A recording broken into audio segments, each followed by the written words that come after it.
ವಿಪಕ್ಷ ನಾಯಕ ಆರ್ ಅಶೋಕ್ ವಿರುದ್ಧ ಕಾಂಗ್ರೆಸ್ನ ಸಚಿವರುಗಳು ಗಂಭೀರ ಆರೋಪವನ್ನು ಮಾಡಿದರು. ಅದಕ್ಕೆ ಈಗ ಕ್ಲಾರಿಫಿಕೇಶನ್ ಕೊಡಲಿಕ್ಕೆ ಮುಂದಾಗ್ತಾ ಇದ್ದಾರೆ ಆರ್ ಅಶೋಕ್ ವಿರುದ್ಧ ಭೂ ಹಗರಣದ ಆರೋಪವನ್ನು ಕಾಂಗ್ರೆಸ್ ಮಾಡಿತ್ತು. ಕಾಂಗ್ರೆಸ್ ನಾಯಕರ ಆರೋಪದ ಬೆನ್ನಲ್ಲೇ ಮಹತ್ವದ ಸುದ್ದಿಗೋಷ್ಠಿಯನ್ನು ಕರೆದಿದ್ದಾರೆ ಆರ್ ಅಶೋಕ್ ಅವರು. 4 ಸಚಿವರು ನನ್ನ ವಿರುದ್ಧ ತಪ್ಪು ಮಾಹಿತಿಯನ್ನು ಕೊಟ್ಟಿದ್ದಾರೆ. ಕೋರ್ಟ್ ಆದೇಶ ನೀಡುವ ಮುನ್ನವೇ ಸೈಟ್ ಅನ್ನು ನಾನು ವಾಪಸ್ ಕೊಟ್ಟಿದ್ದೇನೆ. ಸಿದ್ದರಾಮಯ್ಯ ಪ್ರಕರಣ ನನ್ನ ಪ್ರಕರಣದ ಹಾಗಲ್ಲ ಅಂತ ಹೇಳ್ತಾ ಇದ್ದಾರೆ. ಕೋರ್ಟ್ ಆದೇಶ ಕೊಟ್ಟ ಮೇಲೆ ಸಿದ್ದರಾಮಯ್ಯನವರು ಹೆದರಿ 14 ಸೈಟ್ ಅನ್ನು ವಾಪಸ್ ಕೊಟ್ಟಿದ್ದಾರೆ. ನಾನು ಸಿಎಂ ಸಿದ್ದರಾಮಯ್ಯನವರ ರೀತಿ ಮಾಡಿಲ್ಲ ಅಂತ ಹೇಳಿ ಸುದ್ದಿಗೋಷ್ಠಿಯಲ್ಲಿ ತಿಳಿಸಿದ್ದಾರೆ. ನನಗೆ ಕೋರ್ಟ್ 2 ರಿಲೀಫ್ ಆದೇಶವನ್ನು ಕೊಟ್ಟಿದೆ, ಇವರಿಗೆ ನೀಡಿದೆಯಾ ಅಂತ ಕೂಡ ಪ್ರೆಸ್ ಮೀಟ್ ನಲ್ಲಿ ವಿಪಕ್ಷ ನಾಯಕ ಆರ್ ಅಶೋಕ್ ಪ್ರಶ್ನೆ ಮಾಡಿದ್ದಾರೆ. ನೀಡಬಾರದು ಎಂಬ ಷರತ್ತಿನೊಂದಿಗೆ ಹಾಗೂ ಮಾನ್ಯ ಸಿವಿಲ್ ನ್ಯಾಯಾಲಯದಲ್ಲಿ ಇಟ್ಟಿರುವ ಭೂ ಪರಿಹಾರವನ್ನು ಪ್ರಾಧಿಕಾರಕ್ಕೆ ಹಿಂತೆಗೆದುಕೊಳ್ಳುವ ಷರತ್ತಿನೊಂದಿಗೆ ಭೂ ಸ್ವಾಧೀನ ನಡವಳಿಕೆಯಿಂದ ಕೈ ಬಿಡುವ ತೀರ್ಮಾನಗಳಾಗಿದೆ. ಇನ್ನೇನಪ್ಪ ಬೇಕು? ಇವ್ರು ಹೇಳ್ತಾ ಇದ್ದಾರಲ್ಲ BDS ಹೊತ್ತು ಅಂತ. BDNವರೇ ಬರೆದಿರೋದು. ಒಂದು SM ಕೃಷ್ಣ ಅವರು ಹೇಳಿದ್ದಾರೆ, ಆಮೇಲೆ BDNವರು ಲೆಟರ್ ಕೊಟ್ಟಿದ್ದಾರೆ. ಇದು ನಮ್ಮ ರಿಂಗ್ ರೋಡ್ಗೆ ಏನು ಬೇಕೋ ಅದು ಉಪಯೋಗ ಮಾಡ್ಕೊಂಡಿದ್ದೀರಿ, ಉಳಿದಿದ್ದನ್ನ ನಾವು ಎಲ್ಲದನ್ನು ಮಾಡ್ತಾ ಇದ್ದೀರಿ, ಅದೇ ರೀತಿ ಇದನ್ನು ನಾವು ಬಿಡ್ತೀರಿ ಅಂತ ಹೇಳಿ ಬಿಟ್ಕೊಟ್ಟಿದ್ದಾರೆ. ಇಲ್ಲಿ ಇನ್ನೊಂದು ಸರಿ ಹೋಗೋಣ. ಇಲ್ಲಿ ಸಿದ್ದರಾಮಯ್ಯನವ್ರ ಕೇಸಲ್ಲಿ ಅವರು ಎಷ್ಟು ಶೇರ್ ತಗೊಂಡಿರೋದು? 60 ಅಲ್ಲ, 40-60 ತಾನೆ? ಯಾಕೆ ಯಾರು ಮಾತಾಡ್ತಾ ಇಲ್ಲ?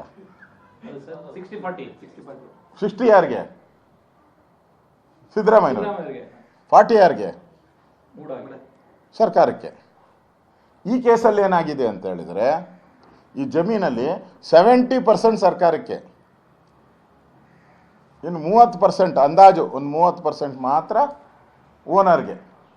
ಅದು ಏನು ಹಾಕಿದ್ದಾರೆ, ಆ 70%ಗೂ ಪರಿಹಾರ ಕೇಳಬಾರ್ದು.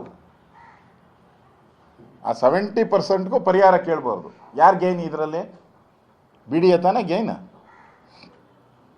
ಮತ್ತೆ ಸರ್ಕಾರ ಹೇಳಿದೆ ಇದು ನಮಗೆ ರಿಂಗ್ ರೋಡ್ ಆದಮೇಲೆ ನಮ್ಗೆ ಉಳಿದ ಜಮೀನು ನಮ್ಗೆ ಅವಶ್ಯಕತೆ ಇಲ್ಲ ಅಂತ ಸರ್ಕಾರನೇ ಕೊಟ್ಟಿದ್ದಾರೆ. ಲೊಟ್ಟೆಗೊಲ್ಲಹಳ್ಳಿಯಲ್ಲಿ ಬಹುಕೋಟಿ ಭೂ ಹಗರಣದ ಆರೋಪವನ್ನ ನಿನ್ನೆ ಕೆಪಿಸಿಸಿ ಕಚೇರಿಯಲ್ಲಿ 4 ಸಚಿವರು ಆರ್ ಅಶೋಕ್ ವಿರುದ್ಧ ಮಾಡಿದ್ರು. 100 ಕೋಟಿ ರೂಪಾಯಿಯ ಅವ್ಯವಹಾರ ಆಗಿದೆ ಅಂಥೇಳಿ ಪ್ರಶ್ನೆಯನ್ನ ಮಾಡಿದ್ರು. ಸಿಎಂ ಸಿದ್ದರಾಮಯ್ಯನವರ ರಾಜೀನಾಮೆ ಕೇಳುವಂತಹ ನೈತಿಕತೆ ಇವರಿಗೆ ಎಲ್ಲಿದೆ ಅಂತ ಹೇಳಿ ಪ್ರಶ್ನೆ ಮಾಡಿದ್ರು.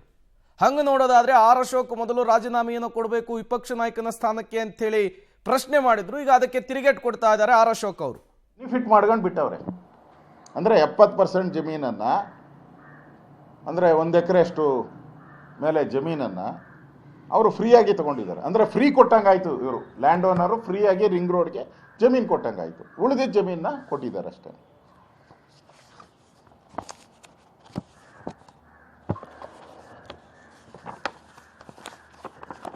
ಏನಾನ ಡೌಟು? ಅದಾದಮೇಲೆ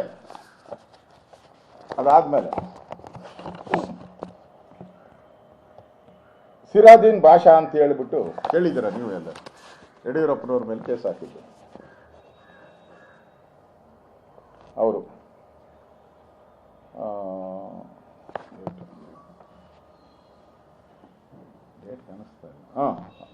2010ರಲ್ಲಿ ಸಿರಾದೀನ್ ಭಾಷಾ ಅವರು 2010ರಲ್ಲಿ ಗವರ್ನರ್ಗೆ ಲೆಟ್ರ್ ಕೊಡ್ತಾರೆ.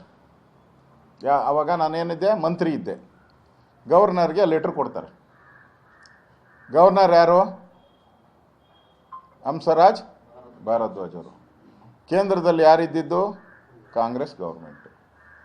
ನೇಮಕ ಮಾಡಿದ್ದು ಯಾರು? ಇವರು ಆರ್ ಅಶೋಕ್ ಅವರು ಅವರ ಮೇಲೆ ಬಂದಿರುವಂತಹ ಆರೋಪಗಳಿಗೆ ತಿರುಗೇಟನ್ನು ಕೊಡ್ತಾ ಇದ್ದಾರೆ. ಸಿದ್ದರಾಮಯ್ಯ ಪ್ರಕರಣಕ್ಕೂ ನನ್ನ ಪ್ರಕರಣಕ್ಕೂ ಡಿಫರೆನ್ಸ್ ಇದೆ ಅನ್ನುವಂತಹ ವಿಚಾರವನ್ನು ಪ್ರಸ್ತಾಪಿಸ್ತಾ ಇದ್ದಾರೆ. ಕಾಂಗ್ರೆಸ್ನ ನಾಯಕರುಗಳ ಆರೋಪ ನಿರಾಧಾರ ಅನ್ನುವಂತಹ ವಿಚಾರವನ್ನು ಕೂಡ ಪ್ರಸ್ತಾಪಿಸ್ತಾ ಇರುವಂಥದ್ದು. ನಿನ್ನೆ ಕಾಂಗ್ರೆಸ್ನ 4 ಸಚಿವರು ಕೆಪಿಸಿಸಿ ಕಚೇರಿಯಲ್ಲಿ ಪ್ರೆಸ್ ಮೀಟ್ ಅನ್ನು ಮಾಡಿ ಆರ್ ಅಶೋಕ್ ವಿರುದ್ಧ ಭೂಬಾಣವನ್ನ ಬಿಟ್ಟಿದ್ರು. ಈಗ ಅದಕ್ಕೆ ಕ್ಲಾರಿಫಿಕೇಶನ್ ಅನ್ನು ಕೊಡ್ತಾ ಇದ್ದಾರೆ ವಿಪಕ್ಷ ನಾಯಕರಾಗಿರುವಂತಹ ಆರ್ ಅಶೋಕ್ ಅವರು.